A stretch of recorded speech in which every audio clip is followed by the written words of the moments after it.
Assalamualaikum warahmatullahi wabarakatuh. Halo anak-anakku semuanya, apa kabar kalian? Semoga kita senantiasa diberikan kesehatan, keselamatan oleh Allah Tuhan Yang Maha Esa. Pada kesempatan kali ini, Ibu akan membahas mengenai gejala sosial akibat dari penyimpangan sosial. Masih ingat kan apa yang dinamakan dengan gejala sosial? Ya, gejala sosial ini merupakan suatu fenomena yang terjadi di dalam masyarakat yang ditandai oleh adanya perubahan di dalam masyarakat. Nah, gejala sosial ini sendiri bisa diakibatkan oleh berbagai macam hal, di mana salah satunya adalah penyimpangan sosial. Sebelum kita masuk pada konsep dari penyimpangan sosial, saya akan membahas terlebih dahulu mengenai salah satu fenomena yang menarik di tengah masyarakat kita, pembalakan liar alias illegal logging. Kita tahu bahwa illegal logging atau pembalakan liar merupakan salah satu hal yang sangat meresahkan. Meresahkan bagi siapa? Meresahkan tidak hanya bagi masyarakat sekitar hutan, tetapi juga masyarakat dunia pada umumnya. Karena apa? Karena pada dasarnya yang namanya pembalakan liar alias penebangan hutan secara liar, kita tidak akan melakukan tebang pilih ya. Orang yang melakukan illegal logging itu mereka hanya menebang yang penting asal tebang dan mereka tidak melakukan proses reboisasi, sehingga hal ini dapat memicu terjadinya global warming, memicu terjadinya pemanasan global. Nah, akibat yang lebih lanjut lagi tentu kita bisa bayangkan betapa mengerikannya akibat dari adanya illegal logging. Salah satu dampak yang paling bisa kita ketahui adalah adanya banjir. Banjir itu sebenarnya tidak semata-mata akibat hujan yang deras, atau mungkin kalau kita dulu kenapa terjadi banjir? Karena membuang sampah sembarangan. No, tidak hanya sebatas itu. Tetapi banjir itu juga bisa sebagai gejala sosial. Karena adanya apa? Karena salah satunya dipicu oleh penyimpangan yang dilakukan oleh sebagian kecil masyarakat, yaitu melalui illegal logging. Nah, sebenarnya apa sih penyimpangan? Apakah illegal logging juga termasuk penyimpangan sosial? Mari kita lihat. Penyimpangan sosial merupakan keadaan di mana terjadi penyimpangan terhadap nilai dan norma di dalam masyarakat. Penyimpangan merupakan suatu perilaku yang tidak sesuai dengan karakteristik umum, ya, ciri khas umum dari suatu masyarakat. Sedangkan kebalikannya adalah konformitas, yaitu keadaan yang sesuai dengan nilai norma di dalam masyarakat. Apakah penyimpangan itu sendiri selalu berkonotasi negatif? Sebenarnya tidak ya. Kalau kita melihat pada definisi yang pertama, kita harus ingat apa itu konsep dari nilai dan norma. Nilai dan norma itu sesuatu yang kita pegang teguh di dalam masyarakat. Nilai merupakan suatu konsep abstrak dan itu menjadi pegangan di dalam masyarakat dalam menjalani kehidupan bermasyarakat. Sedangkan norma itu sendiri merupakan bagian dari nilai, wujud konkret dari nilai yang berupa aturan, di mana di dalamnya terdapat ajakan atau perintah, larangan dan juga sanksi. Nah, penyimpangan itu sendiri dikatakan menyimpang ketika tidak sesuai, perilaku itu tidak sesuai dengan nilai dan norma dalam masyarakat. Kemudian ada konsep lain yang menyatakan bahwa penyimpangan merupakan perilaku yang tidak sesuai dengan karakteristik umum suatu masyarakat. Apa yang dinamakan dengan karakteristik umum? Karakteristik umum atau ciri khas di dalam suatu masyarakat. Kalau orang mengatakan kebiasaan, itu juga bisa.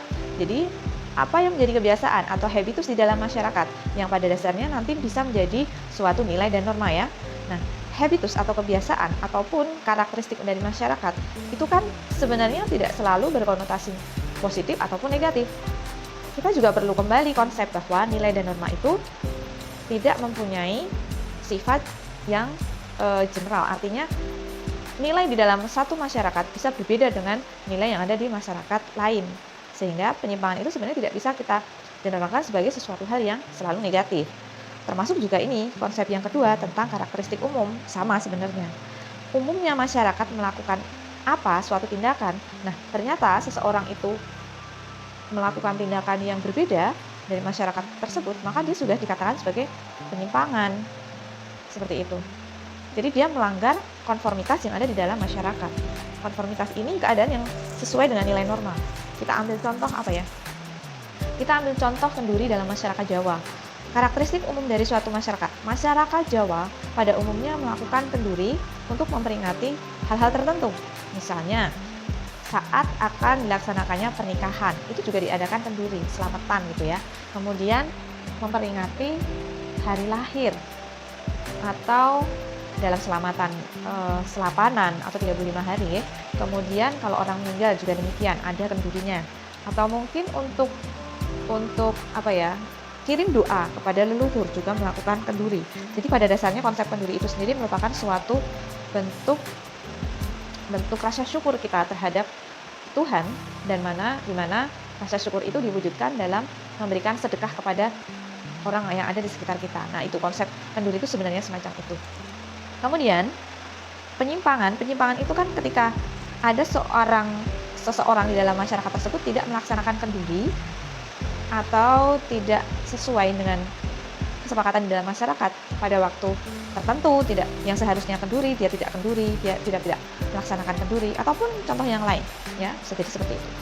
Kemudian bentuk-bentuk dari penyimpangan itu sendiri bisa kita bedakan menjadi 6. Yang pertama adalah penyimpangan primer, kemudian penyimpangan sekunder, kemudian penyimpangan individu, penyimpangan kelompok, penyimpangan situasional, dan penyimpangan sistemik. Kita akan bahas satu persatu apa yang dimaksud dengan penyimpangan tersebut. Yang pertama adalah berdasarkan batas toleransi. Berdasarkan batas toleransi, penyimpangan itu kita bedakan menjadi 2, yaitu penyimpangan primer dan penyimpangan sekunder. Penyimpangan primer merupakan penyimpangan yang masih bisa ditoleransi oleh masyarakat, dan penyimpangan ini belum mendominasi perilaku dari individu yang melakukan, katakan sebagai penyimpangan primer. Jadi orang masih bisa memaafkan, mentoleransi perbuatan menyimpang tersebut. Sedangkan penyimpangan sekunder, penyimpangan yang sudah tidak bisa ditoleransi oleh masyarakat, di mana kepribadian orang yang melanggar itu sudah didominasi oleh perilaku menyimpang. Jadi bedanya di sini antara penyimpangan primer dan penyimpangan sekunder itu adalah pada batas toleransi yang diberikan oleh masyarakat terhadap penyimpangan yang dilakukan. Nah, penyimpangan ini sebenarnya tidak bisa kita kategorikan berdasarkan jumlah dari penyimpangan yang dilakukan, frekuensi yang dilakukan oleh penyimpang. Belum tentu loh orang yang melakukan penyimpangan sekali bisa dimaafkan. Ada juga perilaku yang beberapa kali tapi masih kita bisa maklumi, masih bisa kita toleransi. Jadi tidak terbatas pada frekuensi dari penyimpangan itu dilakukan, tapi lebih pada batas toleransi terhadap nilai norma yang dianut di dalam masyarakat terhadap penyimpangan tersebut. Kita ambil contoh, seorang pelajar yang terlambat datang ke sekolah karena bannya bocor, ban motornya bocor. Nah, kita masih bisa memaklumi. Kenapa dia sering terlambat? Karena ban motornya bocor sekali, 2 kali terlambat. Kenapa? Bannya bocor. Terlambat lagi ketiga, bannya bocor. Kita bisa memaklumi ketika kita lihat, kok bannya bocor terus, jangan-jangan ini bohong. Kita cek ternyata benar. Nah, kok bisa bocor terus-menerus bagaimana? Oh, ternyata si anak ini berasal dari keluarga yang kurang mampu sehingga bannya itu yang seharusnya diganti tapi belum bisa menggantinya sehingga dia hanya tambal sulam ban yang bocor. Jadi bannya sudah tipis dan tidak bisa, bukannya tidak bisa, tapi lebih mudah bocor seperti itu. Bisa jadi semacam itu. Atau mungkin orang yang tertidur di dalam kelas karena mengantuk, karena semalam dia tidak bisa tidur karena kebanjiran rumahnya. Itu kan sesuatu hal yang masih kita bisa toleransi. Beda perkara dengan suatu hal yang sudah berulang kali dilakukan, tapi itu sudah menjarah daging di dalam keseharian dari orang tersebut. Penyimpangan sekunder sudah tidak bisa dimaafkan. Misalnya apa? Orang yang selalu ramai di kelas, tidak pernah memperhatikan ketika pembelajaran, tidak pernah mengerjakan tugas, tidak pernah presensi, kemudian tugasnya terbengkalai, tidak memperhatikan, dan seterusnya. Itu sudah tidak bisa ditoleransi lagi ketika perbuatan itu dilakukan terus-menerus. Kalau sekali dan orang itu memperbaiki kesalahannya, itu masih bisa ditoleransi. Tapi ketika berulang kali dilakukan dan dia masih tetap saja seperti itu, maka itu sudah tidak bisa ditoleransi. Termasuk juga permasalahan orang mencontek. Orang mencontek itu kalau sebagian orang mengatakan, nggak apa-apa mencontek, tidak. Hati-hati dengan mencontek. Karena apa? Mencontek sebagai salah satu akar terjadinya korupsi. Terdapat suatu studi mengatakan atau suatu penelitian yang mengatakan demikian. Hati-hati dengan mencontek ya. Jadi perbuatan mencontek sendiri termasuk perbuatan yang penyimpangan sekunder sebenarnya, bukan lagi primer. Karena apa? Karena dia berbahaya terhadap masa depan generasi tersebut. So, hati-hati. Perlu diterapkan kejujuran ya. Kemudian contoh yang lain misalnya apa ya? Korupsi. Korupsi itu sesuatu hal yang bisa ditoleransi atau tidak? Tidak. Sehingga walaupun orang itu baru melakukan korupsi sekali, ya namanya korupsi ya tetaplah korupsi. Dia harus dihukum sesuai dengan perbuatan yang ia lakukan, dan itu termasuk penyimpangan sekunder. Sudah tidak bisa ditoleransi. Berikutnya adalah penyimpangan berdasarkan jumlah pelaku. Kita bedakan menjadi 2, Penyimpangan yang dilakukan oleh seorang diri yang dinamakan dengan penyimpangan individu, dan penyimpangan yang dilakukan oleh lebih dari satu orang atau secara berkelompok yang dinamakan dengan penyimpangan kelompok atau komunal. Ini sangat mudah sekali, kita bisa mengambil contoh. Penyimpangan individu semisal orang mencontek. Orang mencontek itu kan seorang diri bisa ya, kita bisa melihat contohnya. Kemudian penyimpangan kelompok yang dilakukan lebih dari satu orang, 2 orang atau lebih. Kemudian bentuk yang berikutnya adalah penyimpangan sistemik. Penyimpangan sistemik ini penyimpangan yang terjadi di suatu institusi, di mana seluruh institusi itu menyepakati terjadinya penyimpangan. Contohnya apa? Contohnya adalah gerakan terorisme. Di dalam suatu organisasi terorisme, saya yakin seluruh anggota itu, mereka mengiyakan atau setuju dengan adanya tindak terorisme yang dilakukan oleh organisasi tersebut. Nah, ini contoh dari penyimpangan sistemik. Kemudian penyimpangan situasional. Sebenarnya sedikit mengerikan ini ketika kita menggunakan alasan demikian. Jadi penyimpangan situasional itu terjadi karena desakan situasi di luar individu. Dia terpaksa melakukan penyimpangan. Hati-hati ketika kita mengatakan saya terpaksa begini karena begitu. Saya terpaksa misalnya mencuri karena membutuhkan uang. Kita kan sebenarnya bisa saja mencari uang dengan cara yang lebih halal, yang lebih baik ketimbang mencuri.